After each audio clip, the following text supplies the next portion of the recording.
Hello बच्चों, कैसे हैं आप सभी। मुझे उम्मीद है कि आप बड़े अच्छे होंगे, बेहतरीन ढंग से पढ़ रहे होंगे। आप सभी का स्वागत है ज्योग्राफी पाठशाला में। कक्षा 11 की हमारे भूगोल की यात्रा चल रही है। पाठ नंबर 2 पढ़ रहे हैं हम। काफी इंटरेस्टिंग पाठ रहा है। हमने सिर्फ इसमें ब्रह्मांड की बात करी कि ब्रह्मांड का निर्माण कैसे हुआ, ग्रहों का निर्माण कैसे हुआ, तारों का निर्माण कैसे हुआ, सब कुछ पढ़ा। और सबसे बड़ी बात, हमने बड़ी प्यारी पृथ्वी के बारे में पढ़ा कि पृथ्वी की उत्पत्ति तो हमने पढ़ी थी, और अभी हम पढ़ रहे हैं कि पृथ्वी का विकास कैसे हुआ है ना।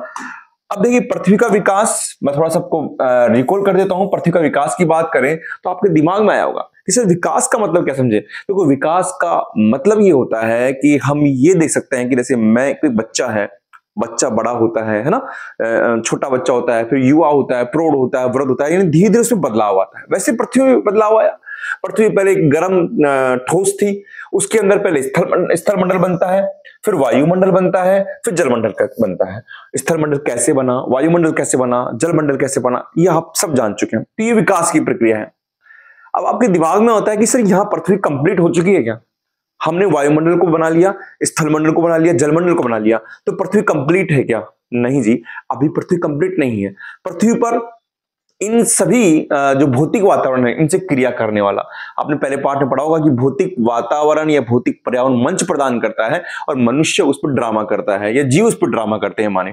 तो अब जीवन की उत्पत्ति होनी चाहिए। किसकी उत्पत्ति होनी चाहिए? जीवन की उत्पत्ति। तो अब हम ये जानेंगे कि जीवन की उत्पत्ति कैसे हुई है ना। पृथ्वी का जो विकास की प्रक्रिया में अंतिम बिंदु जो आएगा वो आएगा जीवन की उत्पत्ति, है ना। बिल्कुल आप देख रहे, आपका जो टॉपिक बड़ा, ये पार्ट थोड़ा कठिन है, लेकिन आप ये वीडियो देखेंगे तो आपको बिल्कुल चीजें सरल लगेगी। तो हमने स्थल मंडल, वायुमंडल और जलमंडल माना। हम ये मानकर चलते जलमंडल, जल ही हमारा जीवन है। एक बात रहती है, जल ही हमारा जीवन है, और सही बात है बेटा। जल ही अगर जीवन है तो हम ये मानकर भी चलना चाहिए कि हमारा जो जीवन का जो पहले उत्पत्ति हुई है वो जल में ही तो हुई है। जल में ही जीवन की उत्पत्ति हुई है। आप बोलेंगे सर कैसे, थोड़ा सा याद कीजिए, है ना। आप जब याद करेंगे तो आपको ध्यान होगा कि आपने जब पढ़ा था वायुमंडल का विकास किया तो तीसरा चरण पढ़ा था कि प्रकाश संश्लेषण की क्रिया कहां हुई है? महासागरों में हुई है। क्योंकि महासागर में पहले क्या थे? पेड़ पौधे थे। पेड़ पौधों ने प्रकाश संश्लेषण की क्रिया करी, कार्बन डाइऑक्साइड को इंटेक्ट किया, लिया और ऑक्सीजन को छोड़ा। तो वहां पर जीवन की उत्पत्ति कहां बताई गई थी? महासागर में हुई थी। तो आज हम पढ़ते हैं जीवन की उत्पत्ति, है ना। अब एक बात और दिमाग में आना, आपके दिमाग में आनी चाहिए बात कि सर क्या हम जो जीव हैं, हम जो मनुष्य, क्या हम सीधे ही आ गए? देखिए, अगर हम हमारी थीसिस की बात करें, हमारे पुराणों की बात करें, तो हम मानते हैं कि पहले मनु आया था, है ना।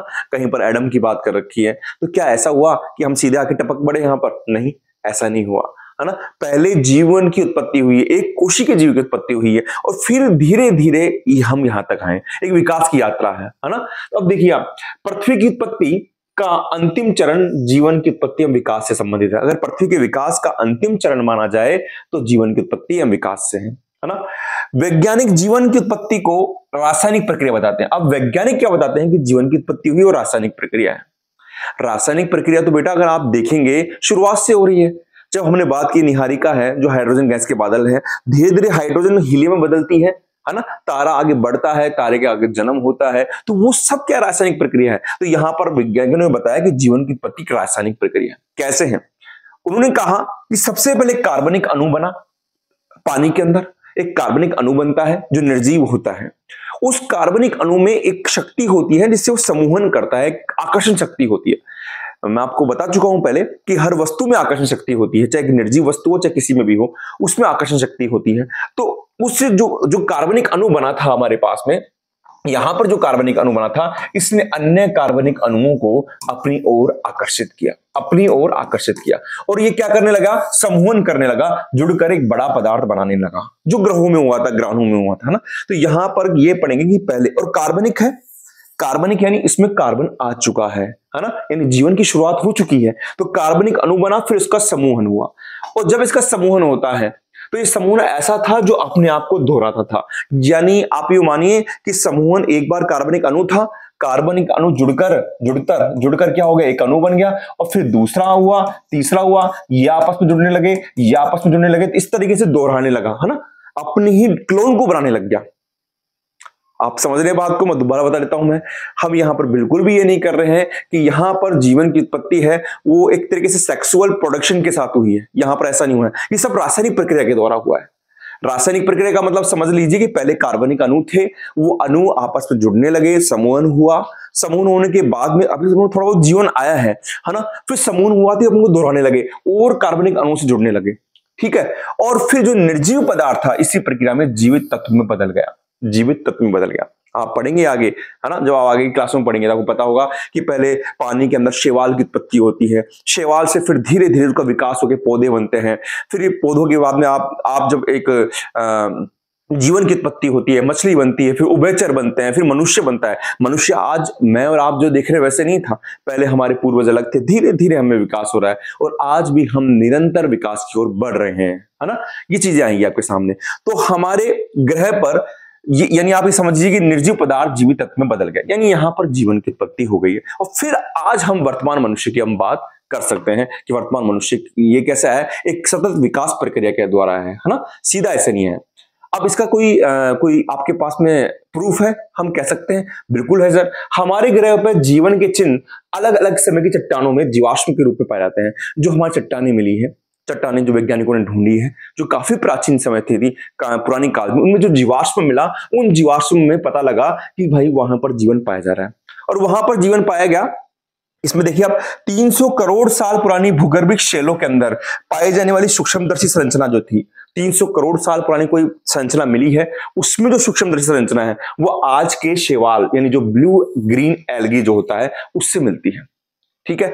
यानी इसका मतलब आज जो शैवाल है तो 300 करोड़ साल पहले कोई जीवन बना था, निर्जीव वस्तु से जीवन बना था, तो वो वैसे ही बना था।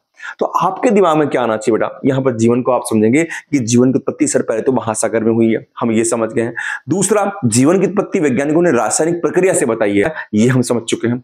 तीसरी हम बात करते हैं कि जीवन की उत्पत्ति के अंदर कि पहले एक कोशिकीय के जीव बने हैं, है ना, उसके बाद में फिर धीरे धीरे उनसे मैमल्स बने हैं, उभयचर बने हैं और फिर मनुष्य की उत्पत्ति होती है ना। और 300 करोड़ साल पुरानी भूगर्भिक शैलों में पाई जाने वाली जो सूक्ष्म संरचना है वो आज की शैवाल से मिलती है। आगे हम देखते हैं कि अतः यह माना जाता है कि जीवन का विकास लगभग 380 करोड़ वर्ष पहले प्रारंभ हुआ था। हम लोग यहाँ पर कुछ फैक्ट्स पढ़ रहे हैं, आपको ध्यान हो तो आपने पढ़ा है कि 13.7 अरब वर्ष पहले बिग बैंग विस्फोट होता है। हमने ये भी पढ़ लिया कि साहब 450 करोड़ वर्ष पहले पृथ्वी की उत्पत्ति होती है।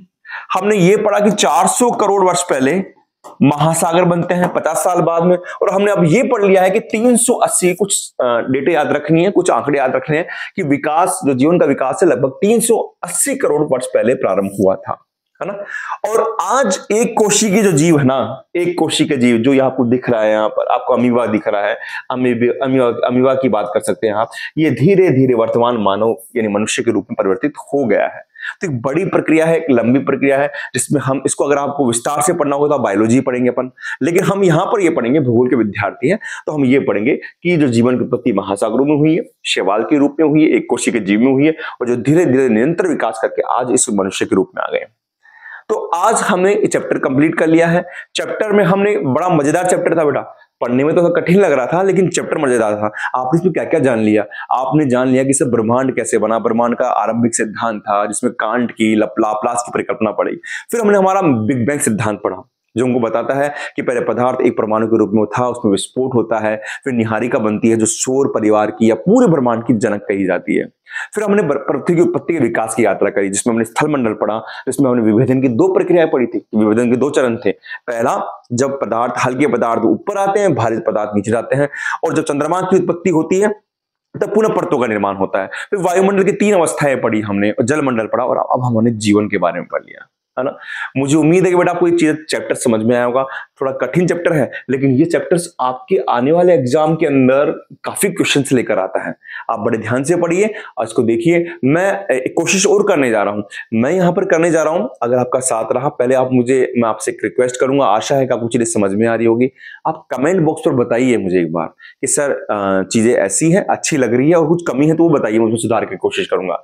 मैं आपको एक नई चीज करूंगा जो मैं सोच रहा हूं कि जो पुराने स्कूल लेक्चर में या कहीं पर भी आपके 11वीं में से जो क्वेश्चन आए हुए हैं उनको मैं एक सीरीज लेके आने चाह रहा हूं। उन सीरीज से हम देखेंगे कि ये जो 11वीं की क्लास है ना वो आपके लिए कितने इंपॉर्टेंट है।